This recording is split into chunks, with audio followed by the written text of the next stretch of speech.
Let's continue then with our earlier conversation as we draw closer to the elections on the 1st of November. An argument can be made that the challenges facing the South African youth may cause voter apathy among this demographic. Dissatisfaction with the political system, little to no employment opportunities, and a lack of access to skills development may be contributing factors to the apathy. The United Nations Development Programme, in partnership with the IEC, acknowledged the real concern of voter apathy and low participation of young people in South Africa's electoral democracy, and both organizations are working hard to change the situation and want to impress upon the youth to vote. But the question remains is what is in it for the youth in these upcoming local government elections? What do they stand to gain by voting? Let's try again on the line. Joining us on the line this time is Tebogo Suping, who is the Executive Director of an organization called Active Change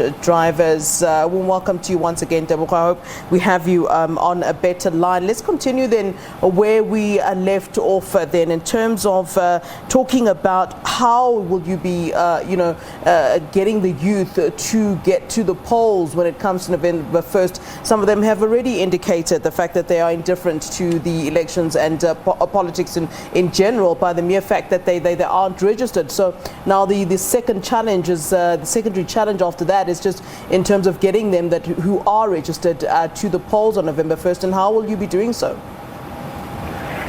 Well, thank you very much, and my apologies for that. Effectively, what we'll be doing as an organization on that is to not give up on those who've taken on that process and saying, I will register in spite of my realities. And what we're saying to them is to create voter education, because a lot of the time we get young people who get spoiled votes, we get young people who get turned down, who do not vote in the right spaces. Also, we get young people who are saying, but why even bother? You know, nobody's talking to me. Everybody's talking about me, but no one is really saying what is fundamentally going to change. And it's also for us to lobby government to say, listen, you cannot continue with empty promises that don't deliver on your fundamental mandate. You know, service delivery is a public service requirement. It is not an option.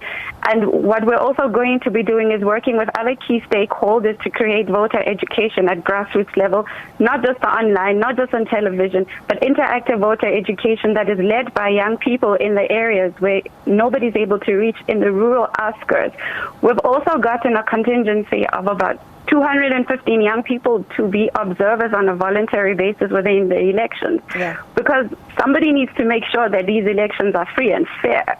You know, we've had a lot of issues with the IEC and political parties, and so there will be a lot of critical questions asked at the end. Are these the results truly that represent, you know, the choices of the people? We're also going to be assisting 14 young people who are part of our network who've been nominated as ward councillors and PRs. In fact, we even have a mayoral candidate when we're saying, we're going to give you the platform to profile you, to speak to other young people. Do you even understand this mandate that you are taking on? We have to support and champion young people who are taking on this pattern of delivering quality services to communities and working on the development of young people. And I think just lastly, in addition to that, we'll be lobbying stakeholders. Yeah. I mean, what are you expecting this time around? Voter turnout in the 2016 local government elections was just at 58%. And I mean, you know, as we asked in the intro, we asked the question of, you know, the youth is probably asking, what are we to gain from even voting in the first place? Are you expecting that number to drop significantly, given that we're hearing a lot more voices even now saying, look, we're not voting, we're not interested. What's the point? To be quite honest, I think we might just see a drop in it.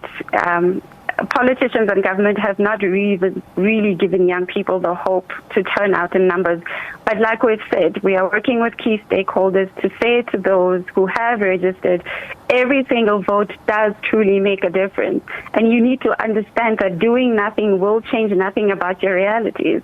And therefore, you have to wait another 5 years to elect people who will have your interests at heart, who will have the community interests at heart, you know, and we cannot afford that as a country to sit back and say, oh, well, let's see what happens next.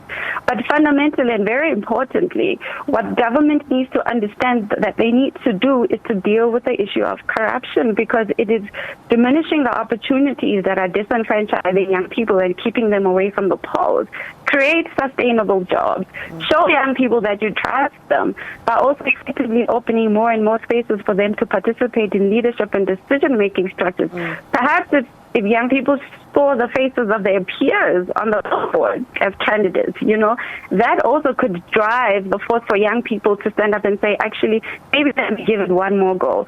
We need to also get government to invest in civic education in schools and communities, because voting is relegated to a political process, but it is not. It is actually what can and should make the difference in people's livelihood. All right, Tebogo, thanks very much for talking to us. Fortunately, we're out of time there. Tebogo Suping, who is the Executive Director for Active Change Drivers, and of course they're in partnership trying to get the youth to vote and be more interested in voting, as many are showing signs of apathy. Registrations numbers for the youth very low at this time, and obviously we wait to see what voter turnout will be like.